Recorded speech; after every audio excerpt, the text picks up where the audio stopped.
মাননীয় প্রধান শিক্ষক ঢাকঢোল উচ্চ বিদ্যালয় এখানে উপস্থিত আছেন। মঞ্চে আমাদের বিদ্যালয়ের পরিচালন সমিতির সভাপতি সাহেব এখানে মঞ্চে আমাদের উপস্থিত আছেন।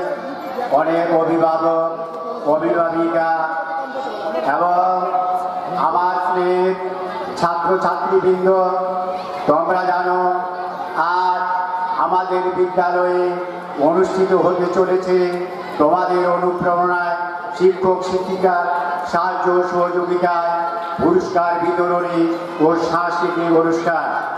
আমরা জানি আমাদের ছাত্রছাত্রীর কাজ হচ্ছে লেখাপড়া করা। ছাত্র নাম অধ্যয়নাং তপস্যা করায় ছাত্রদের কাজ। আমরা জানি শুধুমাত্র লেখাপড়া করলেই একজন ছাত্রর পরিপূর্ণ বিকাশ ঘটে না। পূর্ণাঙ্গ জীবনযাপন করতে গেলে লেখাপড়ার সাথে অন্যান্য জিনিসও আমাদের প্রয়োজন। এক হাত দিয়ে যেমন করতালি দেওয়া যায় না, দুই হাতের প্রয়োজন হয়।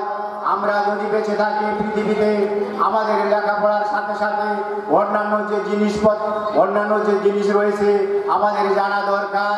আজ এই মঞ্চে উপবিষ্ট হবে নাটক, কবিতা, গান, আবৃত্তি। আমরা জানি যখন আমরা পরাধীন ছিলাম ইংরেজদের অধীনে, তখন এই নাটকের মাধ্যমে, কবিতার মাধ্যমে, গানের মাধ্যমে ভারতবাসীকে জাতীয়তাবাদী উদ্বুদ্ধ করেছিল, দেশপ্রেমে উদ্বুদ্ধ করেছিল আমাদের এই সঙ্গীত। তোমরা জানো আমরা ভারতের ইতিহাস, প্রাচীন ইতিহাস, মধ্যযুগের ইতিহাস, সুলতানি আমল, সেন আমল, মৌর্য যুগ, সেন যুগ, পাল যুগ, মুঘল যুগ, সব যুগ রাজা এবং রাজার আমলে এই সঙ্গীতকে খুব মুনিদের সম্মান করা হতো। আমাদের ইতিহাসে সিলেবাসও রয়েছে সঙ্গীত, নাটক। পরাধীন ভারতবর্ষে যখন আমরা ইংরেজদের অধীনে অত্যাচারিত, শোষিত, বঞ্চিত, অবহেলিত হয়েছিলাম, সেই সময় নাটকের মাধ্যমে ইংরেজ সরকার আমাদের ভারতবাসীর উপর কিভাবে অন্যায় অত্যাচার করেছিল, সেই নাটকের মাধ্যমে তোমরা জানো। নির্দর্প নাটকের মাধ্যমে দীনবন্ধু মিত্র কিভাবে নাটক রচনা করে এই ইংরেজদের অত্যাচারের কাহিনী গ্রামে গঞ্জে সারা ভারতবর্ষে আলোড়ন সৃষ্টি করেছিল। আমার বক্তব্য দীর্ঘায়িত করব না।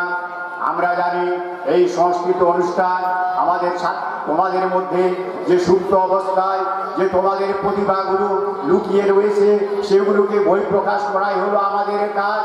একজন বাগানের মালিক যেমন ছোট ছোট চারা গাছগুলিকে বিকশিত করে, সেই চারা গাছগুলি একদিন ফল দেয়, ফুল দেয়।